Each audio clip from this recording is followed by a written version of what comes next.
Welcome back to another episode of Rob Sports Center. Man, as you can see by the title, today I'm going to be doing a game preview for the Karr versus Evangel game. So if you guys keep up with me, you know that me and my buddy D Jones, my co-host, whenever we do our episodes of Third and Long, we do a weekly edition of Third and Long where we do like recaps of the previous week football games, high school, and then we do a preview of the upcoming week. So if you look behind me, you see that we got a playoff board, kind of just predicting how we thought the brackets was going to break down on a non-select side and on the select side, and we did all four divisions as well. So we did our week of Third and Long, but this is a pretty exciting week of football to me, I think, obviously because it's playoff time, so you know the best of the best are still playing. So we're going to have a stacked lineup of games on a week-to-week basis, and I kind of wanted to give a little game preview of it and then possibly do a game recap on some of those games as well. So obviously, as you can see by the title, man, the very first game we're going to start off with is going to be the Karr versus Evangel. So we're going to jump straight into it, man. So I was thinking deeply about this, right? So after me and Derek did our show last night, I got to thinking. And I was on Facebook, and as you see, if you know, on Facebook, that's all you've been seeing is Karr versus Evangel, Karr versus Evangel, Karr versus Evangel. Now, granted, we got a lot more football games coming up, good football games, you know what I mean? You got Ash and Catholic BR on that same token. So you got some good teams that's going to be playing on the second on Rumble and St. Aug. I think it's going to also be another good game too. So you got some good games, but this has been the one that's been getting all of the attention, and rightfully so. You got Karr coming into this game, man. Karr hasn't lost a game since 2023. They lost to Acadiana. I think that was in the playoffs because I think Acadiana put them out to get to the state championship, which they eventually ended up losing to Catholic BR. But that's the last time that Karr has lost. They came out in the following season, went undefeated, won a state championship. Obviously, you've seen what they did to Alexandria in the state championship game, and you look at the trajectory of how they're looking right now, it's honestly looking like it's going to be another repeat for them because, like I said, Karr from top to bottom, from athlete, from the coaching staff, is one of the best programs in the state of Louisiana, and obviously you see the results and it speaks for itself. But then you got Evangel as that team that's coming up. You know, last year they had a phenomenal year. They took a step forward, I feel like, obviously, you know, kind of jumping out there in the water and going to 5A and being able to get in the mix and get acquainted and get acclimated very good in the sense that made a playoff appearance. But the biggest thing last year was just they just didn't have the defense. And I think some of it too was fatigue from having guys running both ways. Some they're still running across this year. But you look at from last year to this year's team, it's been like a night and day difference. Like obviously the offense, Pop Houston and the company, they've been doing their thing. But I think that they've been getting the complementary pieces to help them out on the back end with the defense and maybe some good special teams play. So obviously it's a lot of hype behind this game. And here's the thing. This is what I came up to realization of why. Now I'm gonna kind of just break down the strength of schedules and things like that. The biggest thing, the reason why I feel that it's a lot of hype coming behind this Karr and Evangel game is because when you look at Karr plays in one of the toughest districts in the state of Louisiana, which is the Catholic League, right? So I think in the Catholic League, who all do you have in that division? I believe you have St. Aug, was it Brother Martin, Jesuit, Warren, Easton, Curtis, and Rumble? I think Jess was in that division too, if I'm not mistaken. So that's one of the hardest divisions in the state of Louisiana, right? So, but when you look at it, two of the top teams in the state of Louisiana just so happens to be in Karr's district, which is St. Aug and John Curtis and Rumble, honestly. And they beat all three of those teams, and they beat them by convincingly numbers. So when you say, okay, we know what they've done against those teams. Now you can say, okay, they didn't play Catholic BR. That's a top team in the state. And if you want to include, like I seen on somebody, I was looking at, I think it might have been Josh Preston's YouTube channel. And it was the Holy Cross and Karr's game, and they were just in the comments. They was talking about how good of a team Karr was, and somebody made a reference saying, "Man, the only team I think that could possibly beat them at this point would be Ruston." And the reason being is because they haven't beat them. They haven't played them. They haven't played Evangel, and they haven't played Ruston. Obviously, Ruston's on one side of the bracket and Karr's on the other. Ruston's on the non-select and they're on the select. So, you know, the chances of them running across each other obviously is kind of, slim to none just because they don't play on the same side of the brackets. It would have to be a thing where one coach will have to reach out to the other one and say, hey, man, do you want to play this year? Yada, yada, yada. But to me, I feel like that's the biggest reason why we're saying that some of these teams may give Karr a chance. And that's like even when they say Karr needs to go play out-of-state teams because they've run through all the top competition in the state. I mean, let's just be honest. They're beating these guys. Like, Carr is showing that it's levels to this. And they're showing that they're just levels above the competition. I mean, it is what it is. We got to call a spade a spade. These guys are, dominating in a dominating fashion against good football teams. So now we're kind of just trying to throw teams up against them who we feel is good, and that might give them a challenge. Even though in our heart of hearts, I feel we know that they can't beat Carr, but the suspense of it not happening kind of gives you that sense of that it's a possibility. So when you look at Evangel right now, Evangel is on fire. They're having a phenomenal season. I think they finished the regular season 8-2. Two of their only two losses came to one was to Neville week 1, and then they ended up losing to LCA as well. And I know Devil will play devil advocate. Some people might say, well, that's what I'm saying. They lost to LCA, which is a 3A team. Well, like my man D Jones say, LCA ain't the normal 3A team. LCA has beaten some other good 5A teams. They beat Central BR, who, blew out Ruston in last year's state championship game. So that lets you know that they're not the average 3A team that you're going to run across, in a sense, right? So when we look at it from there, I'm saying, okay, let's look at this thing as a whole. I've been seeing people in comments saying, oh, we're going to see how good Carr is now that they're going up against Evangel. And I'm saying, oh, no. Let's get something straight. I like Evangel. But Evangel is not the best team that Carr has played this year, right? They're not the best team that Carr has played this year. Now, if anything, you can say, okay, now we're going to see what Evangel's made up of, because Carr is by far the best team that they have played this year, right? So we're just going to go in comparison, and we're going to look at the strength of schedules, right? So we're going to go from Carr. So I also highlighted the playoff teams and kind of just letting you know how tough their schedule has been. So we're going to start with Carr. Week 1, they had a dominant performance over Shaw. They beat them 35-0, which Shaw is a team that's in the playoffs too, 4A, and they're doing their thing. You got week 2, they beat American Heritage, which was a nationally ranked team, that's out of Florida, 24-17 in overtime. I know some people are going to try to play devil's advocate and say, oh, their starting quarterback was hurt, but who knows if he would have made a difference. We could sit there and play what ifs all day long, right? But the fact of the matter is the results are what the results are, and it just is what it is. So they had a win over McDowell 35, which was a playoff team. They beat them 63-0. They had a win over Holy Cross, which was a top-ranked team in the state at that point. They beat them 42-3, which is another playoff team. McDowell 35, I didn't say two, they're a playoff team. They had a win over St. Aug, which was a battle of the undefeateds, top 1 and 2 in the state of Louisiana. They beat them 42-21, which obviously we know St. Aug is a playoff team. They had a matchup with Brother Martin. They beat them 48-13. Brother Martin is a playoff team. They had a matchup with Jesuit. They beat them 41-0. Jesuit is another playoff team. They had a matchup with Warren Easton that they beat 63-12, who is the only playoff team they have not played. The only team that they played that didn't make the playoffs. They matched up against Curtis, which is another top powerhouse in the state of Louisiana. They beat them 48-26, which is another playoff team. They had a matchup with Rumble. They ended up beating them 35-14, which is another playoff team. And then they ended up beating Jesuit again in a district rematch in the playoffs. They beat them 39-13 this time. So now we swap on over to Evangel. So first week of the season, they had a game against Neville. They beat them 33-32, which is a playoff team. Now, to me, I feel like that was one of those things where it could have been that it was early on in the season for Neville. They kind of had to iron out some kinks. They kind of had to figure out who their go-to guys was in a sense. There was some sloppy football played there, and it kind of was uncharacteristic in terms of what we see Neville do, because, they was in I formation in that game, and I don't recall seeing Neville in I formation at all last year, but you see that they kind of started to catch on towards the back end of the season, so who knows that if that game would have happened later on, if the game would have been as close as it was. But Evangel, at the end of the day, almost still had a chance to win that game too, so you can't take that from them. So the very next game was against National Central.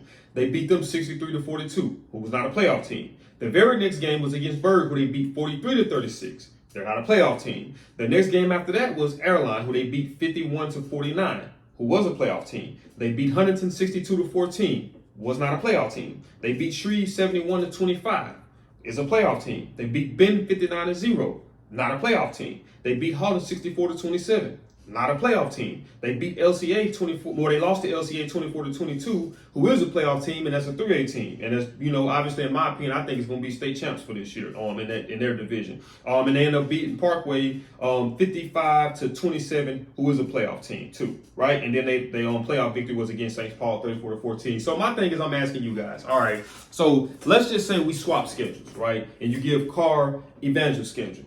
I guarantee you, Carr is undefeated with the schedule they got, and they go undefeated, and it's probably about much more in the district over there. Every game, for the most part, probably end up being a running clock. Let's just be honest, right? You give Evangel Carr's schedule, who knows how good Evangel is? That 8-2 could easily go to a 6-4 and possibly worse than that, just because of the levels of competition, because we always talk his levels to this, man. And it's not me trying to discredit Evangel, because Evangel has a darn good football team. They got the best quarterback in the state. And it's refreshing to see Evangel play, because the game now is so much, I wouldn't say watered down, but it's so much oversaturated with the RPO offenses, teams just trying to simplify the game for quarterbacks and make it so much more simpler for them to be able to just read one guy, whether that be a DN, linebacker, safety, whatever the case may be. However you're taught the RPO, that's what we see so much of. So to see a guy like Pop that comes out and that can operate from that offense, but then can do traditional drop backs and, go through his progressions and find guys that's open,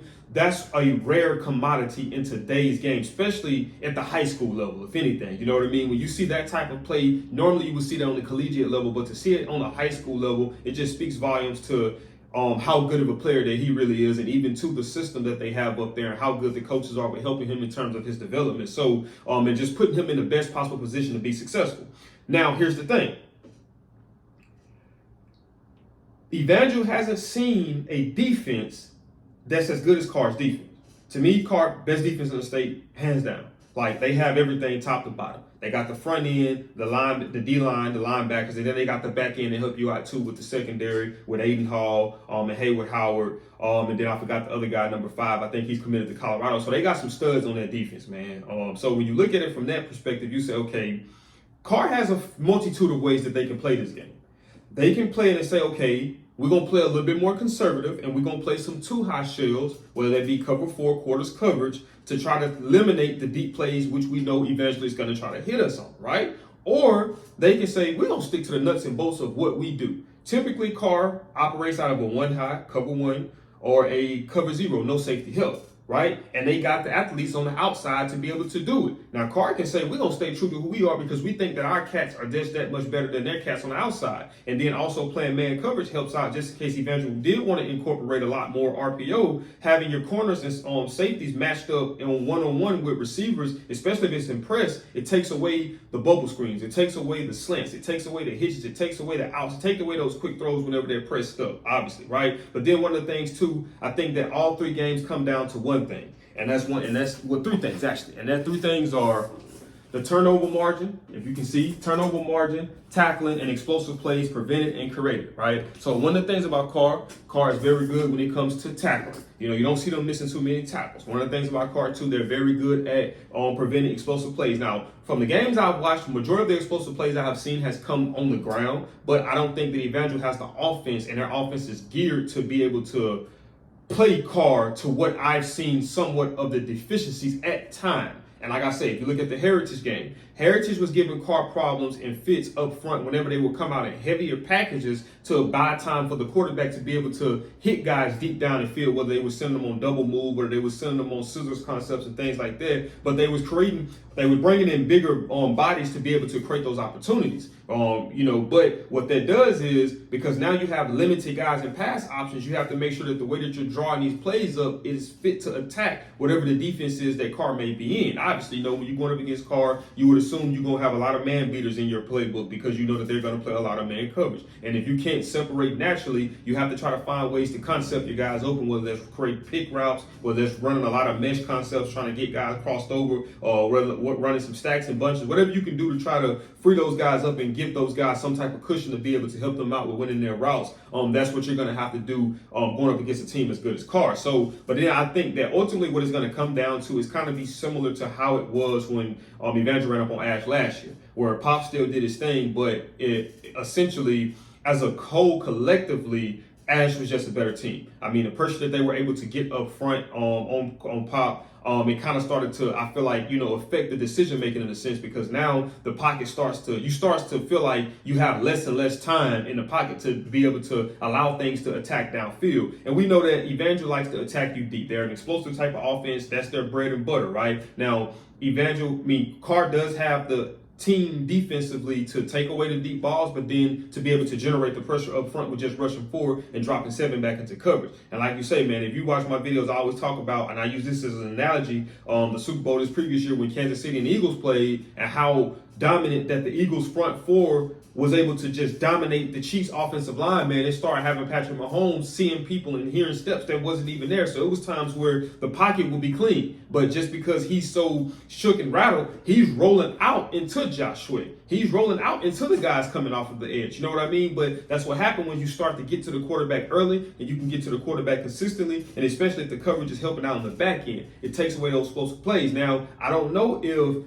they have the offense geared to say, okay, we're going to take what Carr gives us defensively. So if they're taking away and they're going to come out in a two-high shell, then we have to find ways to attack them underneath, which I don't think traditionally handing the ball off, Evangel has the firepower to be able to attack Carr there, right? But now you have different ways to be able to create extensions of the run game, whether that be jet sweeps, whether that be wide receiver screens, whether that be running back screens, whether that be incorporating pop in some of those design quarterback runs where you get an extra blocker in front of them with the running back, opposed to the quarterback handing the ball off to the running back and getting out the way. So you have different things that you can do. It's just how do you scheme it up and how do you draw it up? And when you're going up against a team like Carr, who has the people who have the team that's athletically good, mentally good, and pretty disciplined and physical, it's kind of hard trying to break down those barriers, because looking at Carr's defense, man, I haven't seen too many weaknesses. And like I say, the only deficiencies I've seen at times would be them kind of defending the run in some instances. You know, you kind of seen it in Rumble, how Rumble was able to break some runs on them early on. Obviously, you've seen it in the Heritage game. And you, like I said, incorporating those bigger the bigger personnel packages to be able to give your quarterback time to be able to allow some of those plays to develop downfield, just like they did. Now, the thing about it too is we do know that I think that Carr, for the most part, is going to be able to do what they want offensively against Evangel, because the biggest thing is Evangel's defense, right? We're talking about how Evangel is probably going to struggle to have success against Carr's defense. But when we look at it on the same token and we say, okay, do we think that Carr is going to struggle against Evangel's defense? I mean, I don't believe so, man. I'm looking at against Natchitoches Central, and that's no disrespect to any of these teams, but I'm just saying. I look at Natchitoches Central, they gave up 42 points. I look at against Bird, they gave up 36 points. I look at against Airline, they gave up 49 points. I look at against, and I would probably say everything other than that was pretty much well managed. But I'm just saying those are teams that probably aren't the most explosive in terms of being able to create things offensively, and they were giving up points there. Whereas we look at with Carr, man, just look at how many points they were able to score. I mean, their lowest scoring game came against American Heritage, which they only scored 24 points on. But everybody else, man, they was, running up the scoreboard on. These are good defenses. So I'm saying to myself, I'm looking at the team schedule top to bottom. There's not a defense that Carr's faced that they haven't faced that's better than what Evangel brings to the table. You know what I mean? So I'm saying I just think that they're, for the most part, going to be able to have their way on Evangel from an offensive standpoint, man. So I just think that overall, man, Carr's just going to be a little too much for him. Like, obviously, I do think that Pop is going to do Pop things. Pop is going to be able to make plays happen. Obviously, one of the things that make Pop so great is that he's able to make the second play the best play. So if there's nothing there originally, he's able to improvise and he's able to make things happen. I love the way that when he rolls out and scrambles, how he's always looking downfield, looking for those explosive plays, looking for those plays deep down the field. And like I say, man, I do think that he's overall, from what I've seen, the best quarterback in the state in terms of just his decision making, his ability to be able to go through his progressions, and then, like you say too, just not hurting the team as much as he possibly can with turnovers and throwing costly interceptions and things like that. So it's an interesting matchup to see him going up against John Johnson, who I think, obviously, John Johnson by far is one of the best quarterbacks in the state too. And the thing that stands out to me so much about him is, and me and Derek always talk about this, is his confidence, man. No matter how many interceptions this dude throw, and we've seen games where he done threw 2 of them, he threw 3 of them, his confidence never falters, man. This dude continues to come out and play after play, and it's almost like he has that DB mentality to where it's like, man, you know what, next play, I ain't worried about what happened on the previous play. We just gonna focus on what needs to happen this play or the next play in order to get the results that we desire. So, man, his confidence and having a leader with that type of mentality, it just rubs off on the whole team. And like I say, man, Carr's one of those teams that, man, they make you defend every blade of grass. I mean, you know, a lot of them, they do a RPO based. They throw some read option in there. They hit you with the quick things underneath, whether it be slants, whether it be bubble screens, whether it be hitches, out routes. Then they attack you down the field vertically. They throw across the middle of the field, the short to intermediate, which we don't see a lot of people doing just because obviously going across the middle, a lot of times you might be throwing in muddy looks, you know what I mean? But I think it's his confidence that he has within himself and the confidence that the coaches have in him to give him that freedom of saying, we trust you to be able to make those plays. So now you have to defend that. And then you also have to take into consideration, which we've seen in the Jesuit game, to where you can do everything right defensively, but his ability to be able to create plays with his legs becomes such a lethal killer. And just look at what he did to Jesuit in the second round of playoffs, and just how he was able to just eat them alive with his legs, man. Like I say, Karr, they're a hard matchup for anybody. And I think that in order to make a run in the playoffs, deep in the playoffs, you have to be able to play defense. And I think that's just going to be Evangel's kryptonite. I just do not think that consistently they're going to be able to stop Karr. So I think that's going to be the deciding factor in it. And then we know that Karr does have a good running back in Garrison. I think that obviously they have the capability of moving Evangel's defensive line off the line of scrimmage, play after play after play, which allows them to milk the clock, which keeps Pop on that sideline. So I do think that they have a lot of the pieces necessary to beat a team that has the explosive firepower that Evangel does have offensively. But I think by far that Karr is going to take this win. I would probably even go as far as to say I think that it'll probably be maybe a 21-point score, you know, honestly, man. I just think that Karr is just, you know, head and shoulders, man. Honestly, if you want to be honest, just a better team than them. But shout out to Evangel for them to make the jump that they made from last year up into this year. It's been a sight to see. And like I said, just seeing Pop being able to take his game to the next level, seeing them being able to bulk up, put more size on, and be able to kind of just add to his bag that he already had with utilizing his legs a little bit more on design quarterback runs, opposed to, you know, him just being able to play a little backyard football, run around and extend plays. I like just seeing that. Like I said, man, I think that kid has a bright future. But at the end of the day, man, I think Karr takes this game, man. So, man, if you guys enjoyed this video, man, do me a big favor, man, smash that thumbs up button. Also, man, if you're new to the channel, make sure you subscribe. When you subscribe, make sure that you click that notification bell, where you be notified every time I upload. And if you agree with me, man, or disagree with me, man, that's what the comment section is for. So if it's something that you agree with me on, let me know about it. Let me know what it is you agree with me on. If it's something that you disagree with me on, let me know on what you disagree with me on, man. I welcome it all, whether it's positive or negative, whether it's your opinion, my opinion, I welcome it all, man. That's what the comment section is for. So if you got any takes on it, man, just let me know down in the comments, and I'll see y'all in the next video.